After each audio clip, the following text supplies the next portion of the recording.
Povo lindo do meu coração, estamos aqui para mais um Caminhos da Cidade com Eduardo Luz. Hoje estamos recebendo uma pessoa mais do que especial, a psicóloga Andréia Oliveira. Andréia, seja bem-vinda aos Caminhos da Cidade. É um prazer inenarrável contar com a sua presença aqui no nosso programa. Eu que agradeço a oportunidade, não é? Já nos conhecemos há algum tempo e que bom que existe esse espaço. Fico feliz.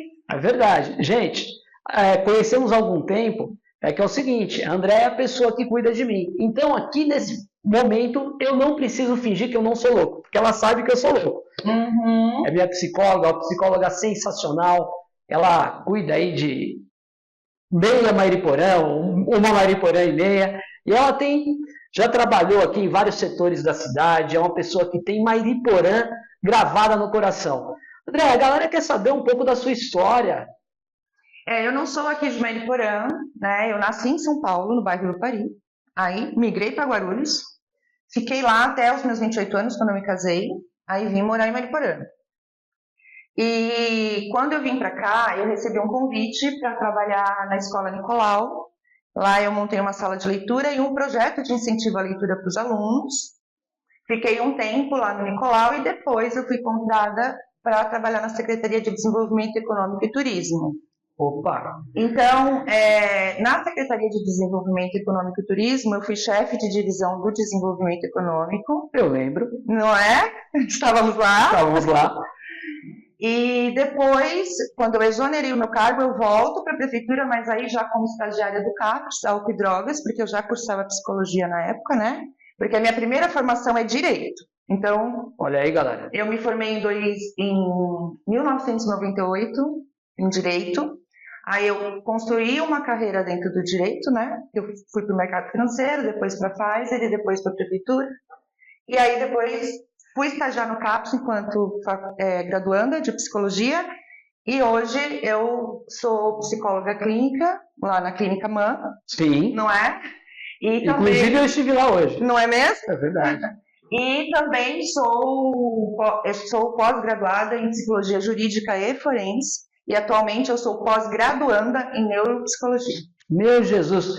Pessoal, antes da gravação eu estava falando que a Andréia é a multimulher, né? Tinha aquele super-herói multi-homem, hoje eu conheci a multimulher. Hoje não, há muitos e muitos anos. Né? Eu não vou falar, porque senão vai revelar que a nossa juventude está cada vez mais acumulada. Cada ano que passa a gente fica mais jovem. Mas sabe o que é interessante nesse processo? É que a nossa geração, ela está envelhecendo com um pouco menos de retoque. Nós não fizemos nem harmonização facial. Puta, nós somos sensacionais. Pega esse corte aí, Edão. Que lindeza, hein? Ah, meu Deus do céu. Nada contra a harmonização facial. Não, mas vamos fazer uma fofoca, ninguém tá vendo. Tem uma galera que faz tanto e vira a cara quadrada. Fica com cara de asfalto. Não fica? E eu dei o apelido de demonização facial. Pois é. Não é? Tem gente que fica assim. E meio que tá globalizada essa demonização facial, não é verdade? Uma galera quadrada. Não, e assim, as pessoas elas estão tão preocupadas em se apegar a um padrão que acaba perdendo a naturalidade. Esses dias eu li uma matéria de uma mulher que teve que tirar um segundo passaporte porque as pessoas não a reconheceram na foto. Você sabe o que aconteceu comigo? Mas isso é uma coisa boa. Porque há um ano atrás, eu tinha 45 quilos a mais. Sim. Às vezes, eu vou fazer um negócio de documento, o Egov não me reconhece. Pois é. Porque fez, né? Mas tá tudo certo. Os caras pegaram lá, sacaram a Bíblia hebraica lá atrás, né? E isso aí é pra me sacanear. Eu falo mesmo que aguento todo mundo, mesmo no negócio. É porque ninguém sabe, mas o Eduardo também é teólogo. Isso é verdade. Não é? Isso é verdade. É um homem das ciências, da religião. É verdade, Eu prefiro o comportamento. Foi legal, hein? Você é sensacional. Eu sou. Você é sensacional. E eu não tenho como mentir pra você, porque você desvenda, né, essas mentes. Olha, eu não leio mentes, mas o comportamento humano, ele tem suas sutilezas e no decorrer do tempo, da prática, você vai descortinando essas sutilezas, não é? Sim. Então, assim, o psicólogo, ele jamais vai te dar uma receita de bolo para você mudar a sua vida. Ele não vai fazer isso. Quem muda é você.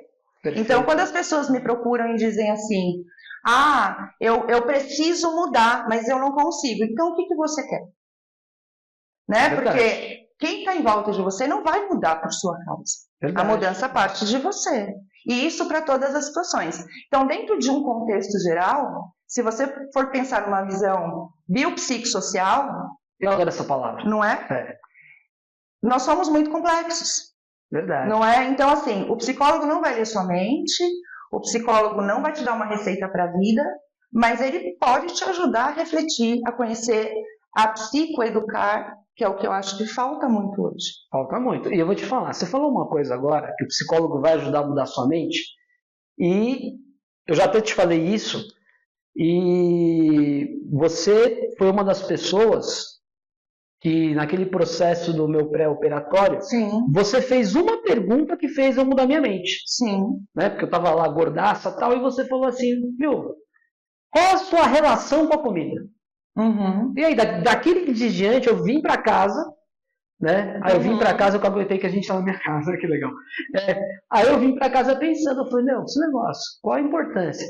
E ó, galera, quando ela perguntou, eu falei e não respondi nada. Eu respondi chuchu, batata, água, macaco andando de skate e girafa jogando futebol. Foi mais ou menos isso. Sim. Né? E aí, eu cheguei em casa e falei, pera um pouquinho.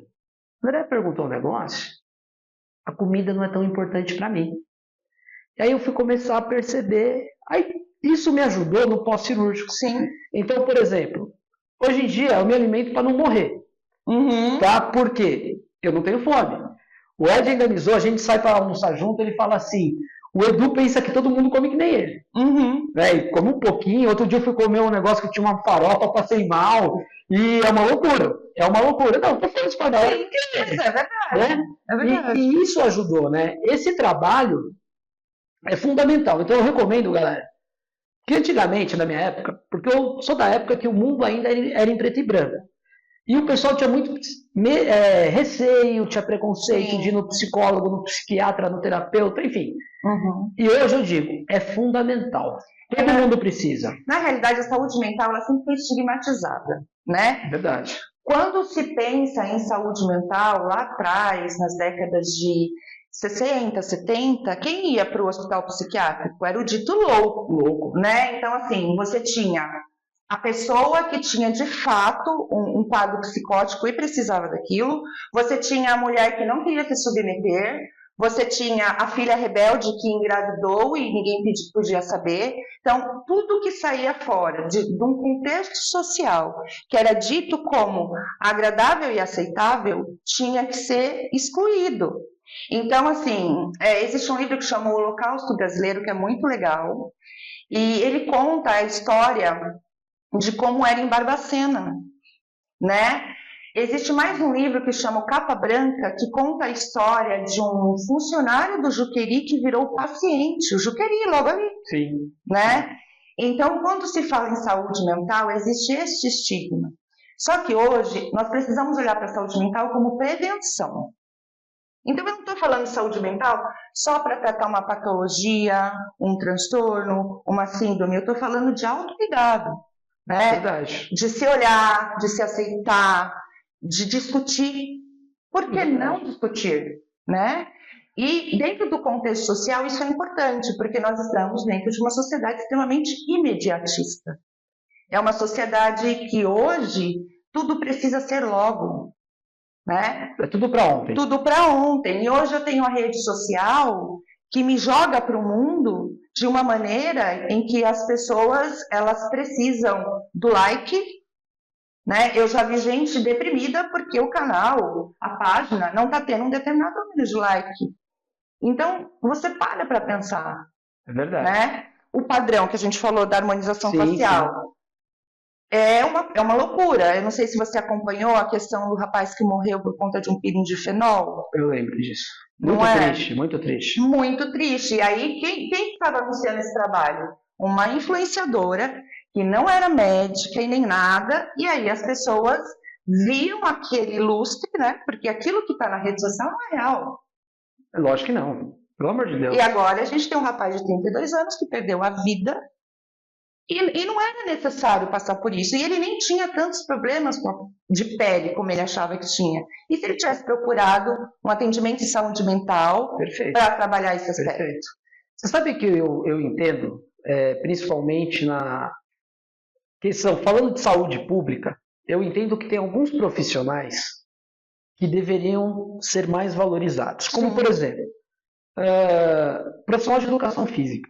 Sim. Se nós tivermos nas cidades programas de exercício físico orientado, você vai ter menos gente com diabetes, pressão alta e uma série de questões, Sim. até prevenção de lesões. Sim. Se você tiver um trabalho com um nutricionista ou uma nutricionista, Sim. você vai diminuir o índice de obesidade, que é uma doença, tá, gente? Sim. Tem uma galera que fica, eu sou gordo, eu sou isso, o processinho agora.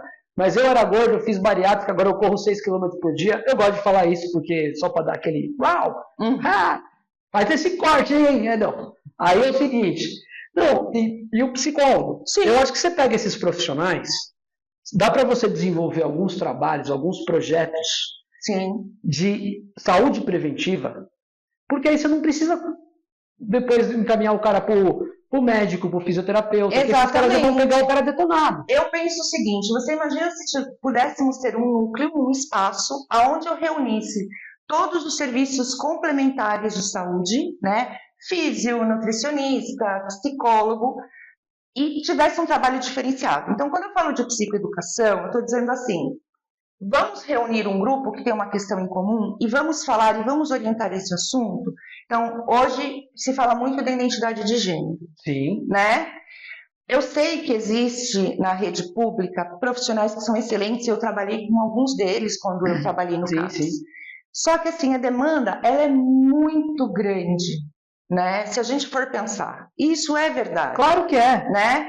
Então, se você tiver um espaço onde eu posso abraçar essas questões, falar de autocuidado. Uma outra questão que chega muito no consultório, eu estou falando de um consultório particular, é o abuso, a violência doméstica.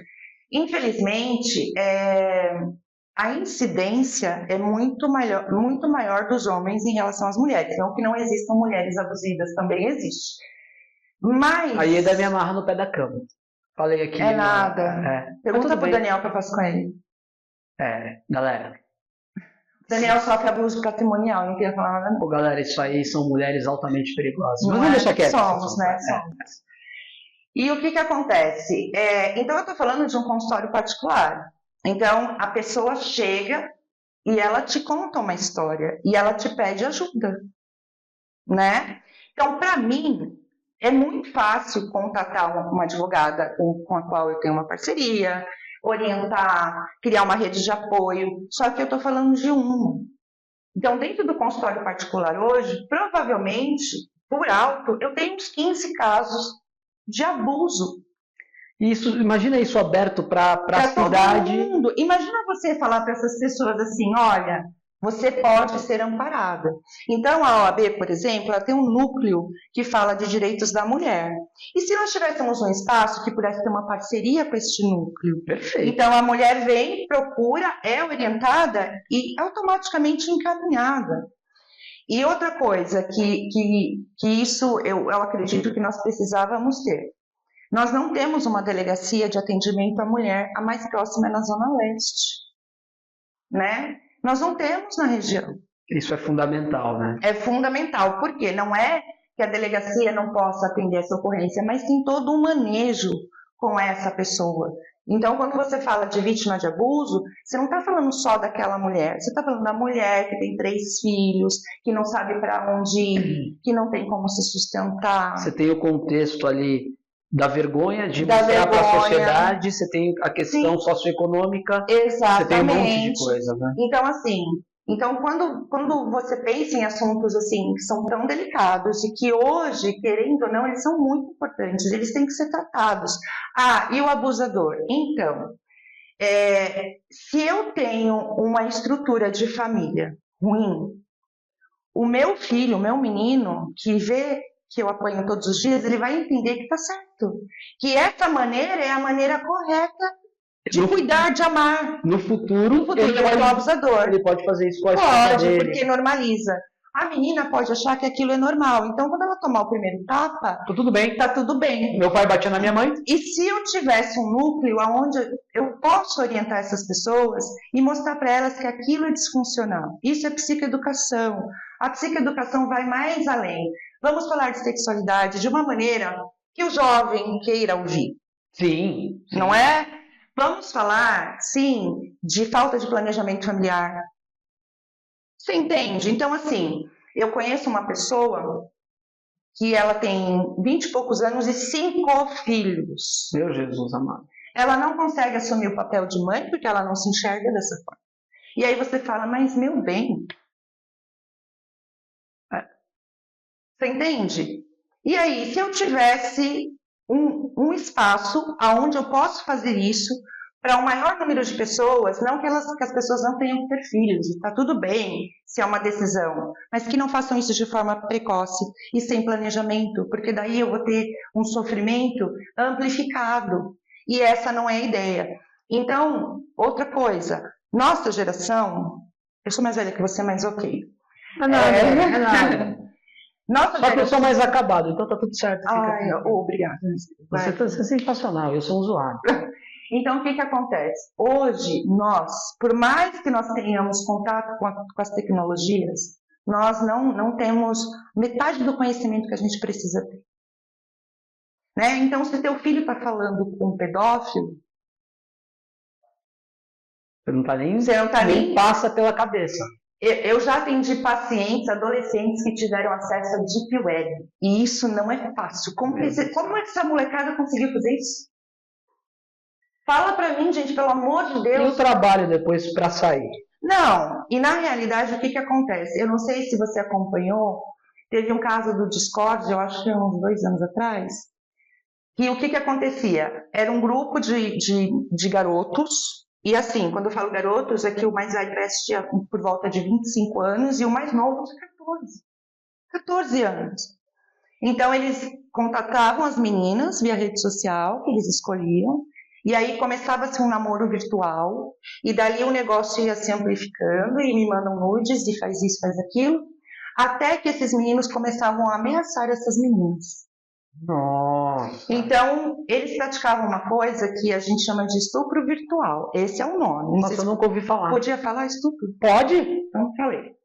Então, o que acontecia? Se você não fizer o que eu estou te mandando, eu vou espalhar a sua foto com seus contatos, porque até lá ele já clonou as contas. Meu Jesus. Quando tudo isso veio à tona, descobriu-se que o cara que comandava boa parte disso daí era um estudante de direito, filho de eu não lembro se era o juiz ou promotor, era um cargo assim. Olha que bonitinho. Então, assim, gente, o psicopata, ele está em todo lugar.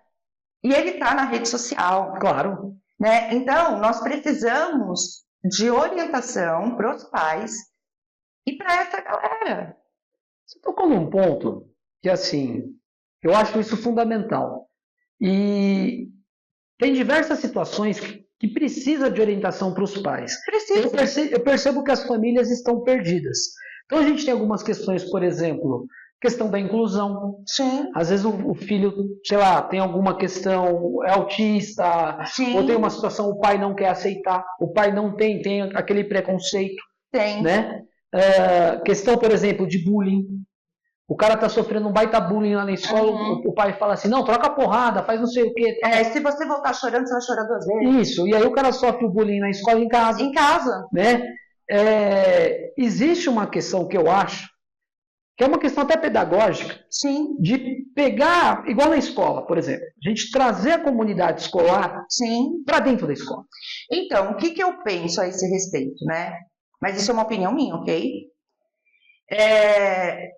Se você for pensar hoje na escola, a escola ela já tem uma grande demanda, ok? Absurda. Absurda.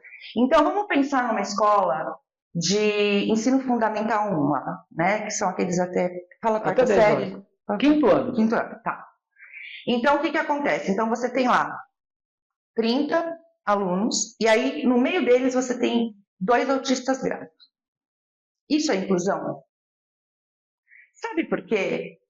Aquela pessoa, porque é uma pessoa, ela pode ter potenciais que podem ser desenvolvidos, mas como que essa professora vai dar conta de todos os 30 sala lotada e daquelas 2 pessoas que precisam de uma atenção diferenciada? Eu falo que o meu sonho de consumo é que as escolas pudessem ter uma sala, né, apropriada, uma sala de aula apropriada para receber essas pessoas, com psicopedagogos dentro desta sala de aula, para dar para essas pessoas. Você sabe que isso é previsto na nossa Lei de Diretrizes e Bases da Educação Nacional. Pois é. Essas salas de recursos especiais. Exatamente. Eu visitei uma escola em Atibaia que tinha, e é um sonho. Funciona muito bem. Porque mas aonde que esse aluno vai ser incluído? Ele vai socializar na hora do intervalo, ele vai participar das festas. Agora, você ficar numa sala de aula enquanto todo mundo está tendo um atendimento ali em comum e você rabiscando uma folha, pintando desenho, não é inclusão. E a gente não pode culpar o professor. O professor não tem o que fazer. Ele não tem, entende? O professor não tem o que fazer. Né? Então, ele está sozinho. Ele está sozinho.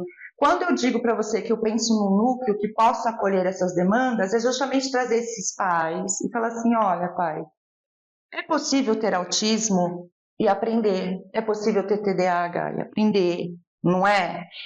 É possível, claro, né? Só que requer um trabalho especializado. De psicoeducação. Então, assim, a gente traz a comunidade escolar para mais junto da escola, ok, vamos trazer, mas o que a gente vai fazer com eles? E se eu tiver um espaço onde eu posso ceder todas essas informações e fazer um trabalho conjunto com a escola? Porque se eu me proponho a fazer isso dentro da escola, eu trago mais uma demanda para a escola. Você sabe que atualmente a legislação brasileira, a legislação educacional, considera o psicólogo e o assistente social também como profissionais de educação. E o ideal, na minha concepção, é o quê? É cada escola ter um psicólogo. Ter um psicólogo e assistente social. Para fazer esse trabalho em conjunto, esse trabalho interdisciplinar. Sim. Por quê?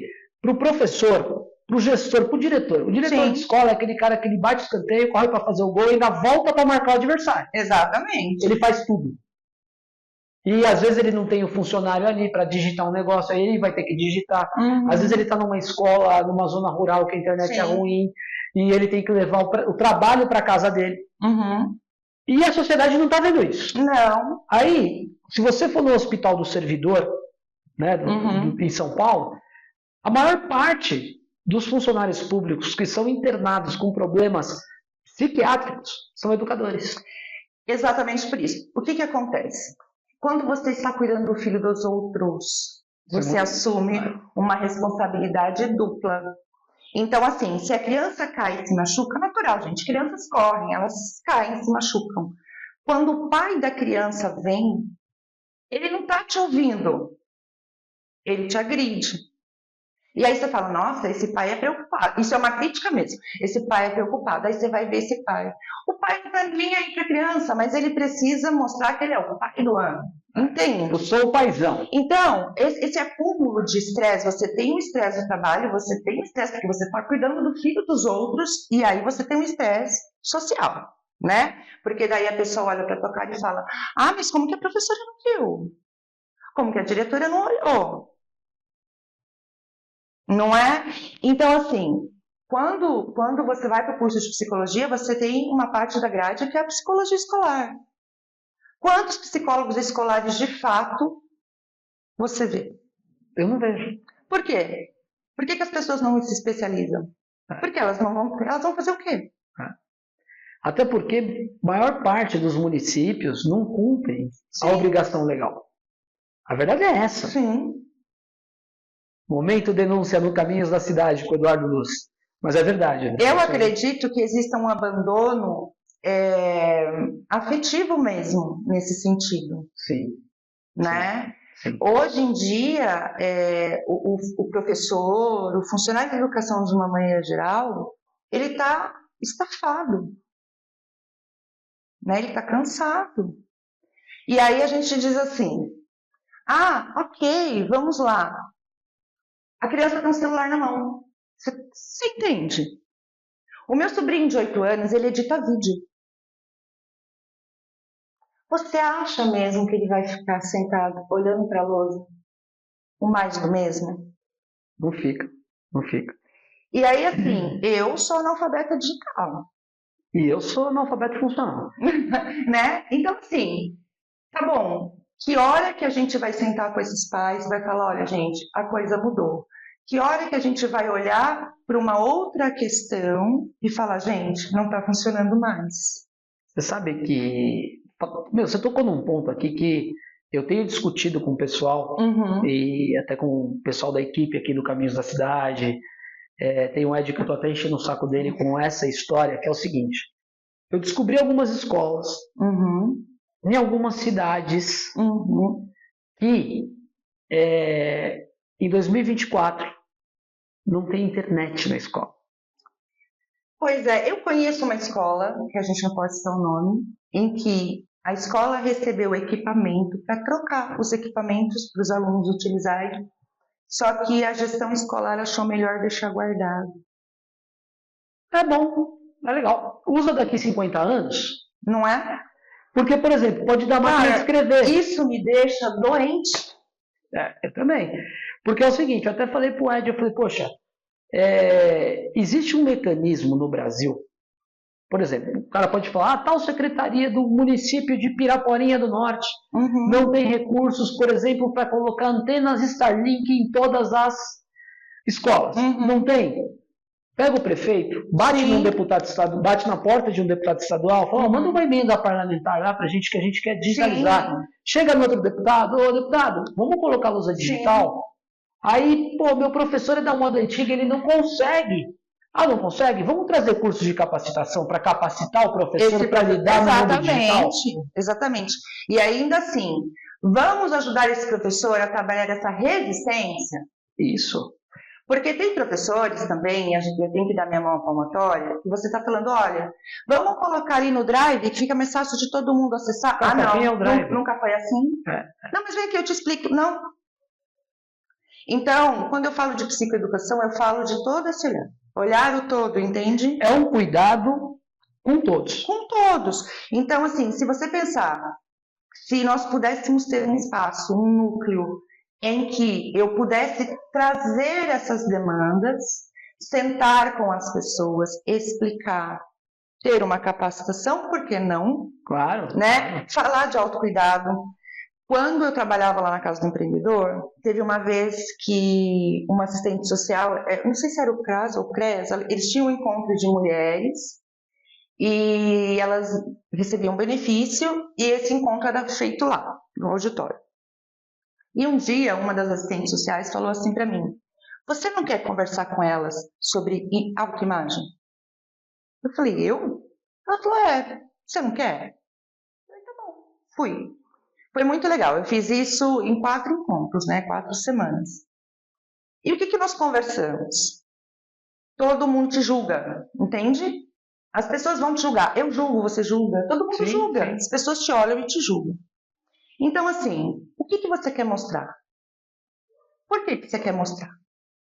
E aí, nós falamos disso mesmo, de como se adequar a determinado ambiente.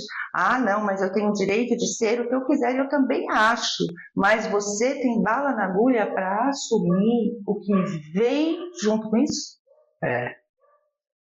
Aí você vai ter os problemas da questão social, do preconceito, como que o pessoal te enxerga. Eu não tenho nenhum problema de olhar para uma pessoa que possa estar com uma roupa curta e para mim está tudo bem. É a maneira que ela se veste.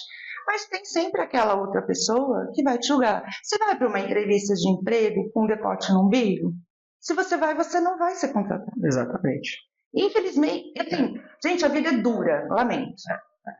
E aí eu sei que foi muito legal e foi bem produtivo. Então, quando eu falo de autocuidado, eu falo disso também. Autocuidado faz parte da saúde mental.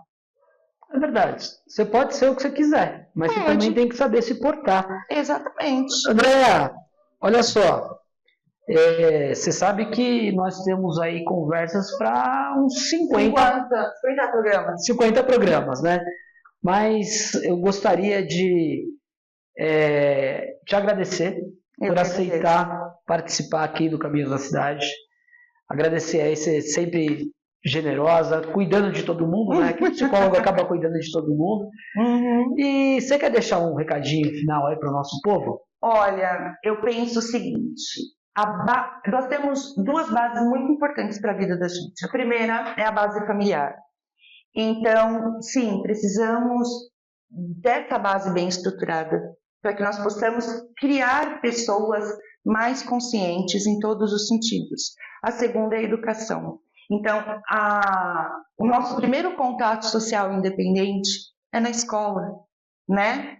Então, se eu tiver essas duas bases bem sustentadas, eu vou ter indivíduos mais saudáveis, né? E para essa nova geração celular, gente, tem livro é uma coisa boa. Eu também acho. Não é? Eu gosto um pouquinho. E por que eu estou dizendo isso? Porque precisamos desenvolver pensamento crítico, nós precisamos desenvolver opiniões, nós precisamos fundamentar as nossas ideias. E não tem outro caminho. Eu acho bem legal o TikTok, o Instagram, para quem gosta. Eu não tenho rede social, mas para quem gosta. Mas invistam o tempo ao invés de perdê-lo, entende? Foi lindo, hein? Esse recado foi sensacional. Muito obrigada. Eu que agradeço. Valeu, Andréa. Galera, esse foi mais um Caminhos da Cidade com o Eduardo Luz. E ó, me siga lá no Instagram, me acompanhe no YouTube, curta, compartilhe e se inscreva. Senão o titio fica triste, hein? Galera, um beijo no coração. Valeu!